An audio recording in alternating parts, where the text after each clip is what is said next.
Senhoras e senhores, eu peço que se acomodem. Então, agora eu vou chamar para compor a mesa desse segundo painel o tema possibilidade de registro de alienação fiduciária superveniente ou condicionada segundo grau, o Dr. Everaldo Augusto Kambler, graduado em Direito pela Pontifícia Universidade Católica de São Paulo em 1981, mestrado em 1991 e doutorado em Direito em 97, pela mesma universidade. Professor assistente e doutor do Programa de Graduação em Direito da PUC, professor coordenador do curso de especialização em Direito Imobiliário também da PUC e docente participante da pós-graduação da mesma universidade. Professor titular do Programa de Pós-Graduação Estrito Sensu, mestrado e doutorado da Faculdade Autônoma de Direito de São Paulo, FADISP, autor de diversos artigos e livros, árbitro da Câmara de Mediação e Arbitração da Sociedade Rural Brasileira e presidente da Comissão de Direito Imobiliário do Instituto dos Advogados de São Paulo, IANSP, consultor jurídico e parecerista nas áreas de direito civil, obrigações, contrato, responsabilidade civil e direito das coisas. Convido também o Dr. Mark Stauder, advogado sócio da área de direitos do KLA, Cury Lopes Advogados, especialista em direito registral imobiliário pela PUC, Minas Gerais, o IRIB, especialista em direito empresarial pela UniFMU, membro da mesa de debate do direito imobiliário, membro da Comissão de Direito Notarial e Registros Públicos da OAB, mentor do Programa de Orientação de Jovens Advogados, International Lawyers Network. Convido também, para participar, o Dr. Mauro Antônio Rocha, advogado graduado pela Faculdade de Direito da USP, com diversos cursos de extensão e aperfeiçoamento em Direito Imobiliário, Urbanístico, Notarial, Tributário, do Consumidor, entre outros. Pós-graduado em Direito e em Direito Notarial e Registral, palestrante, professor e instrutor, membro efetivo da Comissão de Direito Notarial de Registros Públicos da OAB. Passo a palavra ao presidente Marcos.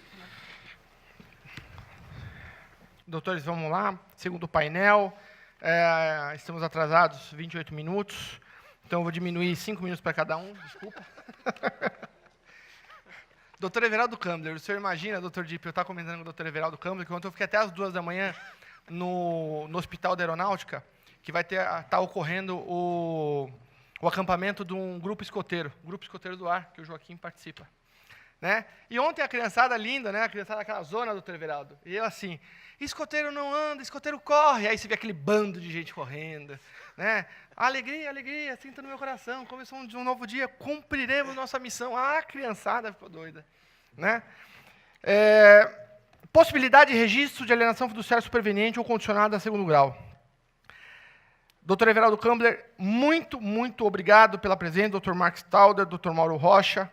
Passo a palavra imediatamente ao Dr. Everaldo Kambler para que ele faça a sua exposição, para que a gente possa debater rapidamente esse tema super importante e super controvertido. Bom dia a todos. Primeiro, claro, expressar a minha honra, a minha satisfação pelo convite feito, pela comissão, pelo estimado amigo Marcos. É uma grande satisfação estar aqui com os senhores nessa oportunidade, demonstrando que o conhecimento jurídico, não é, ele supera a preguiça do sábado de manhã, não é? Demonstrando que realmente esse esforço que nós todos fazemos é um bom esforço, é um esforço amoroso, no sentido de dedicar um pouquinho do nosso tempo que normalmente nós dedicamos a levar o lixo fora de casa, a comprar fruta na feira, não é, para a esposa. Aliás, está reclamando que eu não estou lá fazendo essas coisas, mas é muito prazeroso estar aqui com os senhores e com os estimados amigos nessa oportunidade. Nós temos tido a oportunidade de debater estes assuntos e outros também lá na Comissão de Direito Imobiliário do IASP. Aliás, convido a todos que se interessarem, nós nos reunimos uma vez por semana, também tenho a honra de presidir essa comissão, e seria uma satisfação, quem tiver interesse, uma vez por mês, nós temos os nossos encontros lá no IASP, para discutir temas de direito imobiliário que envolvem aspectos registrários, aspectos materiais, aspectos administrativos e assim por diante. Não é?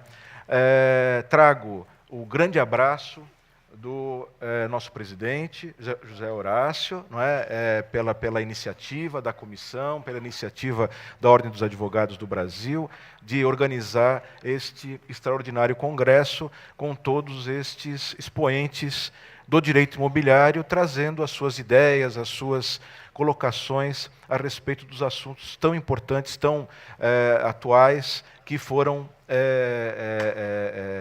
de maneira desafiadora, colocado, então, para os expositores, para os debatedores. Não é?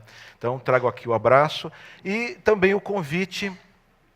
Nós vamos ter, nessa semana próxima, no dia 26, à noite, lá na sede paulista do IASP, um encontro para debates a respeito do time-sharing e da multipropriedade. Não é? Quem tiver interesse no tema, nós estaremos promovendo lá na sede paulista do IASP, esse encontro, e maiores informações podem obter lá no próprio site do IASP a respeito. Time sharing e multipropriedade. O desafio nesta oportunidade é tratar de um assunto relativo ao direito notarial e registros públicos, que diz respeito a esta, entre parênteses, impossibilidade, não é, de registro da alienação fiduciária superveniente ou condicionada a segundo grau. Me lembrei agora, só antes de entrar propriamente no tema, de fazer mais um agradecimento ao CIE, né, um agradecimento ao Dr. Luiz Gonzaga. Né. Eu tive a oportunidade de fazer meu primeiro estágio pelo CIE, não é, a demonstrar que é uma porta autêntica para aqueles que estão adentrando no estudo, não é? A oportunidade que eu tive enquanto eu estudava de ter um estágio bem direcionado, não é? Que o CIE ele possibilita, não é? Então, agradecer à Seção do Espaço, em primeiro lugar, como já foi feito, mas também evidenciar, gizar, né, a importância do CIE na nossa vida jurídica, na nossa formação acadêmica e profissional. Né. Agradeço muitíssimo, na pessoa do Dr. Luiz Gonzaga, ao CIE, essa atuação tão importante para a formação do operador do direito em nosso país. Fiz aqui algumas breves anotações, não é? E procurarei respeitar o prazo de 20 minutos. O Marcos ele vai me jogar uma pedra, um sapato, se eu ultrapassar o prazo, então estou tranquilo, não vou nem me preocupar. Eu vou aqui, eu vou falando, quando acabar meu prazo, ele vai caçar minha palavra e está tudo certo. Não é? Para tratar dessa questão da impossibilidade do registro da alienação fiduciária superveniente, ou condicionada, entre parênteses, segundo grau. Então, para nós entendermos, primeiro, o que está sendo dito, é importante entender qual é que é a origem, não é? Então, eu estou pensando na possibilidade ou impossibilidade, tendo uma alienação fiduciária já registrada, uma segunda alienação fiduciária, a princípio, tendo por objeto o mesmo imóvel, porque se é imóvel diferente, é uma alienação fiduciária diferente, distinta. Né? Então, o próprio tema é uma pergunta. É possível isto? Né? E se nós tivermos dois credores e o mesmo imóvel? A questão da divisibilidade, é possível? Né? Foge um pouquinho, na verdade, porque quando eu falo em segundo grau, isso automaticamente me conduz à memória, à hipoteca. Não é? Porque eu tenho hipoteca em primeiro grau, segundo grau, terceiro grau. Não é? Também eu traz a nossa memória, não é, a hipoteca, porque eu posso, não é, fazer uma divisão, desde que eu faça uma descrição precisa dentro do meu imóvel, qual é a área hipotecada, eu posso ter uma hipoteca aqui, uma outra aqui, né, para agentes ou pessoas jurídicas distintas. Né. E se nós pensarmos na incorporação imobiliária, só lembrando, a alienação fiduciária não é somente tendo em vista o agente financeiro, pode ser o próprio empreendedor. né? Então, não estamos só no âmbito propriamente, é claro que, na maioria das vezes, nós estamos no âmbito do financiamento, dos contratos bancários, né? Mas não necessariamente, né? As incorporações, e é quando eu faço referência às relações jurídicas lineares, não triangulares, né? As relações jurídicas lineares na alienação fiduciária, envolvendo somente o incorporador e o adquirente. Não existe o agente financeiro, né? E o que se garante para o incorporador é o pagamento do preço. Não existe financiamento, né? É que a complexidade do direito imobiliário é absolutamente extraordinária, não é? Então, vamos manter apenas a ideia da relação jurídica incorporativa triangular, né? Sempre imaginando a presença do agente financeiro, que, na verdade, não acontece em 100% dos casos, né? Por que é que surge esta questão da possibilidade ou da impossibilidade da alienação fiduciária em segundo grau, né? Isso surge porque houve uma evolução legislativa ao longo, não é, desde 1997, nesses 20 anos, portanto, né, que acabou conduzindo a essa perplexidade, porque inicialmente essa perplexidade não existia, não é? Se nós olharmos lá em 1997, né, a própria Lei 9.514, ela é dividida em duas partes, né? A primeira parte regulava e criava o SFI. O SFI é criado pela decadência do SFH, né? E a segunda parte da lei dedicada à alienação fiduciária de bens imóveis, né, em decorrência da decadência da garantia chamada hipoteca, não é? A confiança na hipoteca se deteriorando, né? Em outros países, a hipoteca ela é absolutamente suficiente para garantir os financiamentos e as operações, não é? Mas, no Brasil, houve um processo, não é, de esvaziamento de confiança na hipoteca. Não é que o direito real de garantia deixou de existir absolutamente, né? O Código de 2002 repete e aperfeiçoa alguns aspectos do tratamento da hipoteca. Mas, em termos de confiança, né, uma das razões por que essa confiança diminuiu foi o prazo dilatado no tempo para que a execução hipotecária acontecesse, né? Então, a segunda parte da Lei 9.514 traz uma alternativa que seria mais célere, mais rápida, para a solução do inadimplemento, né? E por que isso é tão propício no contexto da Lei 9.514? Porque o sistema financeiro imobiliário ele tem como lastro de obtenção desse financiamento, não é, a origem econômica é privada, não é pública, que foi a desgraça do SFH, né?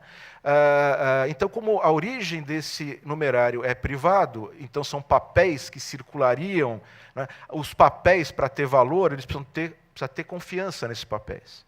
E a solução do inadimplemento, a proposta para essa solução rápida do inadimplemento é a alienação fiduciária. Esse é o vínculo, né, da primeira parte da Lei 9.514 com a segunda parte. Por isso é que surge a alienação fiduciária na segunda parte, a propósito da Lei 9.514, porque na primeira parte nós temos o SFI. Bem, mas, então, qual é a lógica da lei? Eu vou aplicar essa garantia no âmbito dos agentes que atuam no SFI. Essa era a lógica, né? Na sequência, isso foi alterado, né? Em 2007, nós tivemos alteração, em especial do parágrafo 1º do artigo 22 da Lei da Alienação Fiduciária, né, dizendo, esclarecendo, espancando qualquer dúvida, né, as garantias, não é, que estão aqui previstas, em especial a alienação fiduciária, não são privativas das entidades que operam no SFI. Pronto. Não existe mais dúvida quanto a isso, né? Esta alteração legislativa retira a garantia do seu âmbito, do seu escoadouro normal para qualquer tipo de entidade, né? Ela seja uma entidade que opera no sistema financeiro imobiliário ou não, né? Isto veio também num outro diploma, não é, um pouco anterior, não é? Artigo 51 da Lei 10.931, não é?